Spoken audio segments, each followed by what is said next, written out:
আসসালামু আলাইকুম। আলহামদুলিল্লাহ আমার নতুন মাল্টা প্রজেক্টের কাজ শুরু করে দিয়েছি। আমার পিছনে যে জমিটা দেখতে পাচ্ছেন এখানে হচ্ছে ৮ কাঠা জমি। এই ৮ কাঠা জমিতে আমি সাইট্রাস জাতীয় ফসল মাল্টা, কমলা, লেবু এবং জাম্বুরা এই ৪টা জাত চাষ করব। আমার এখানে আগে থেকেই গর্ত রেডি করা আছে। এর আগে প্রচন্ড রোদ ছিল যার জন্য চারাগুলোকে লাগাই নাই। এখন বর্তমানে একটু আবহাওয়া ঠান্ডা আছে, বৃষ্টি হচ্ছে, তাই আজকে সকাল সকাল চারাগুলোকে লাগানোর জন্য প্রস্তুতি নিচ্ছি। এখন আমি চারাগুলোকে ভ্যানে করে প্রজেক্টে নিয়ে যাব।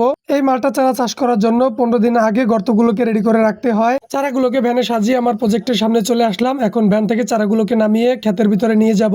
মাল্টা চাষের জন্য অনেক ধৈর্য ধরতে হয়। প্রায় 2 বছর এই মাল্টা চারার পিছনে নিঃস্বার্থে কাজ করতে হবে। যে কোনো কাজই করেন না কেন পরিশ্রম দিতে হবে এবং আল্লাহর উপর ধৈর্য এবং বিশ্বাস রাখতে হবে। মধ্য মে থেকে মধ্য আগস্ট পর্যন্ত এই কমলা চারা রোপণের উপযুক্ত সময়ে নিয়মিত সেচ প্রদান সহ গাছের গোড়ায় যেন আগাছা না জন্মায় সেদিকে লক্ষ্য রাখতে হবে। এই মাল্টা গাছে বিভিন্ন ধরনের রোগ বালাই, পোকামাকড়ের আক্রমণ হতে পারে, সেদিকেও লক্ষ্য রাখতে হবে। এই মাল্টা চারা রোপণের 15 থেকে 20 দিন আগে উভয় দিকে 3 থেকে 4 মিটার দূরত্বে 75 সেন্টিমিটার মাপে গর্ত খুঁড়তে হবে। প্রতি গর্তে 15 কেজি পচা গোবর, 4 থেকে 5 কেজি ছাই, 250 গ্রাম টিএসপি, 250 গ্রাম এমওপি, 5 গ্রাম বোরিক অ্যাসিড, 500 গ্রাম চুন মাটির সঙ্গে মিশিয়ে গর্ত ভরে দিতে হবে। চারা রোপণের সময় একটা বিষয় লক্ষ্য রাখতে হবে, চারার নিচে থাকা পলি ব্যাগ গুলোকে কেটে ফেলতে হবে। চারার গোড়াতে ভালোভাবে মাটি দিয়ে দিতে হবে যাতে পানি জমে না থাকে। এভাবে করেই আমরা আমাদের 100 পিস চারা লাগিয়ে ফেললাম। সকলে ভালো থাকবেন এবং লাইক, ফলো এবং সাবস্ক্রাইব করে পাশে থাকবেন। ধন্যবাদ। আসসালামু আলাইকুম।